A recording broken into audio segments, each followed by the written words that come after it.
Ghanshyam Tiwari, okay.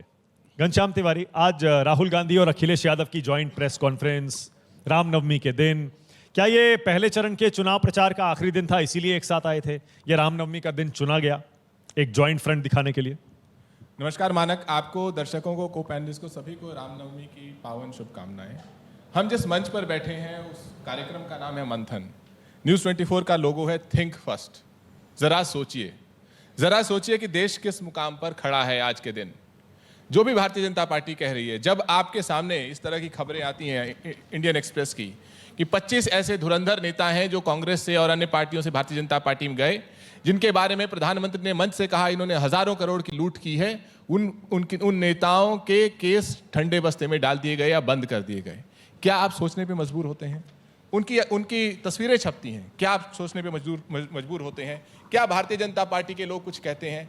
ये Bharatiya Janata party के पूर्व राष्ट्रीय प्रवक्ता हैं डॉक्टर परकला प्रभाकर। ये कहते हैं कि इलेक्टोरल बॉन्ड का घोटाला दुनिया का सबसे बड़ा घोटाला है। माइक थोड़ा ऊपर कर और लीजिए। प्रधानमंत्री जी कहते हैं कि इस इलेक्टोरल बॉन्ड के जनक वो हैं, इन्होंने देश की भलाई के लिए किया है। जब उनके राष्ट्रीय प्रवक्ता वित्त मंत्री के पति ये कह रहे हैं कि ये दुनिया का सबसे बड़ा घोटाला है और प्रधानमंत्री जी कहते हैं ये उसके जनक हैं, तो वो उसके किंग पिन हुए। उस किंग पिन से भारतीय जनता पार्टी को क्या हासिल हुआ? मैं यहाँ सभी से पूछना चाहता हूँ, पिछले 10 सालों में भारतीय जनता पार्टी को 13,000 करोड़ का चंदा मिला। 13,000 करोड़, जितना 70 सालों में तमाम पार्टियों को नहीं मिला, उतना अकेली भारतीय जनता पार्टी को 13,000 करोड़ का चंदा मिला। यहाँ कोई जानता है एक भी ईमानदार कॉर्पोरेट को जिसने इसमें से 1 करोड़ का भी चंदा दिया हो? क्या भारतीय जनता पार्टी के प्रवक्ता कहते हैं, जानते हैं? ये कहते हैं कि अब की बार 400 पार आएंगे। यहाँ पर सब पढ़े लिखे युवा युवती हैं, भारतीय जनता पार्टी के विद्वान प्रवक्ता हैं। यहाँ यही बता दीजिए कि एनडीए में कितने दल हैं? चुनाव हमारे सामने है, कोई बता सकता है एनडीए में कितने दल हैं? क्योंकि दरअसल वो एनडीए है ही नहीं, वो एक नरेंद्र सरेंडर अलायंस है। दोबारा बोलिए। वो एक नरेंद्र सरेंडर अलायंस। अच्छा, एन से नरेंद्र, हाँ, और एस से सरेंडर, एनएसए है।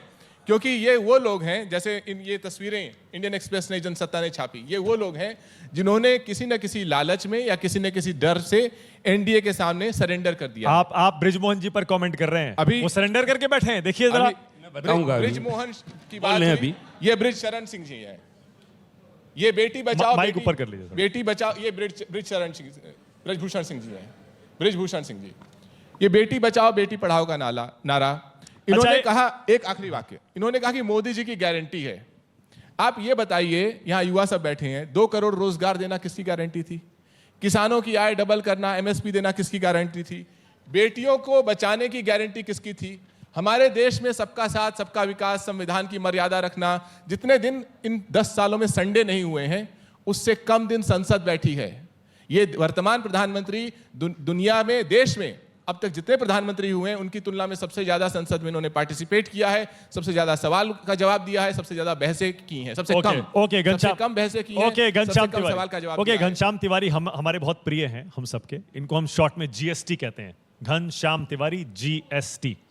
बहुत चतुर प्रवक्ता हैं, इतने मंझे हुए प्रवक्ता हैं कि घुमा देते हैं। मेरा पहला सवाल था कि रामनवमी के दिन राहुल और अखिलेश साथ क्यों आए, घुमा दिया। जो उनको कहना था तैयारी करके लाए थे, सब बता दिया। लेकिन आपको पता है घनश्याम तिवारी, इसी स्टेज पर पिछले मंथन के दौरान अजय आलोक ने राजकुमार भाटी के कागज फाड़ दिए थे।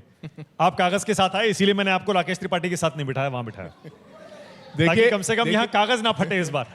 देखिए, मैं आपका प्रोटेक्शन पूरा करूंगा, लेकिन आप जवाब दीजिए मेरे सवाल का। देखिए, बहुत साधारण सा, बीजेपी वाले अभी आप पर भी आ रहा हूं, बहुत साधारण सी बात है।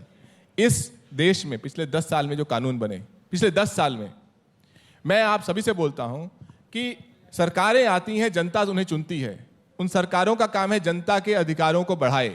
यहां पर भारतीय जनता पार्टी के प्रवक्ता हैं, उनके सहयोगी दल के प्रवक्ता हैं।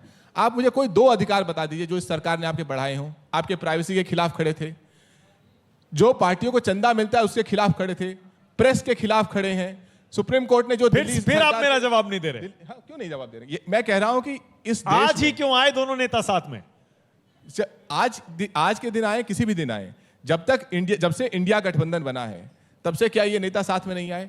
हमने पारदर्शी तौर पर अपना एजेंडा स्पष्ट किया है। हमारे देश में जब आईएलओ रिपोर्ट कहती है, दुनिया को बताती है कि 83% युवा बेरोजगार हैं, और भारतीय जनता पार्टी कहती है कि 44 करोड़ मुद्रा लोन दिए हैं, 44 देखा, करोड़, यानी कि हर परिवार में 2 घनश्याम मुद्रा तिवारी लोन। की एक और बड़ी खास बात है, असल मुद्दों पर बहुत अच्छी रिसर्च करके पढ़ लिख के आते हैं और मुद्दे उठाते हैं, इसीलिए जब भी किसी डिबेट में आते हैं वो डिबेट का स्तर ऊंचा ले जाते हैं, क्योंकि ये रोजगार, महंगाई, स्वास्थ्य और आम आदमी से जुड़े सारे मुद्दे उठाते हैं। मैं हमेशा आपको इसी तरह सपोर्ट करूंगा।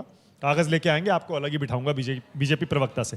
आलोक जी के सामने भी मैंने देखिए इसीलिए ग्लास नहीं रखा है, आलोक जी को गुस्सा बड़ी जल्दी आ जाता है। याद है ना आलोक जी का एक वीडियो बड़ा वायरल हुआ था? मुझे बिल्कुल याद है। याद है आपको? याद है वो? आप अगर नहीं, लेकिन कागज तो राहुल गांधी भी फाड़ देते हैं, तो उनकी पार्टी के लोगों से भी बचाना अरे पड़ेगा। उन्हीं के कागज थे वो, तो फाड़े थे उन्होंने। नहीं तो उनके ही देखिए, कागज हैं, इसलिए फाड़ अच्छा, सकते अपने हैं। प्रधानमंत्री के कागज फाड़ दिए थे। मैं देखिए, कागज फाड़ने पे आप सवाल उठा सकते हैं, लेकिन राहुल जी ने जो कागज फाड़े उससे कई जो सजा याफ्ता लोग थे वो वापस उनको जेल में जाना पड़ा। वास्तव में अगर किसी ने सही काम किया है तो उसको हो सकता ओके, तरीका ब्रिजमोहन श्रीवास्तव गलत हो पहले, उसका। उसके बाद आ रहा हूं नवल, एक सेकंड, क्योंकि घनश्याम तिवारी ने बोला वो नरेंद्र सरेंडर अलायंस, सरेंडर किया क्या आपने? मैंने पूछा भी है कि एनडीए में कितने दल हैं, ये अभी भी ओपन क्वेश्चन है, कोई भी बता सकता है, गूगल करके भी आपको आंसर नहीं मिलेगा।